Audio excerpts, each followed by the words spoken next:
Avui farem un punt de llibre.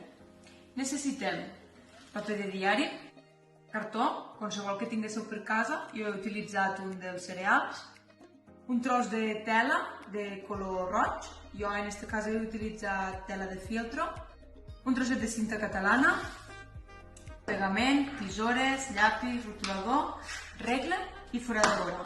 Per començar farem un rectangle de 16 centímetres de llarg per 5 d'ample al cartó i repetirem el mateix procediment en el paper de diari. Un cop tinguem els dos rectangles, els enganxarem en el pegament. Un cop ho tinguem enganxat, ho deixem aquí i continuem.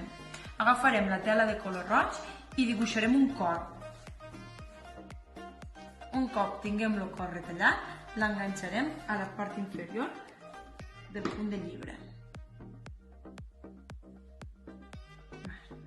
En la màquina de foradar agafarem i farem un forat més o menys per la meitat.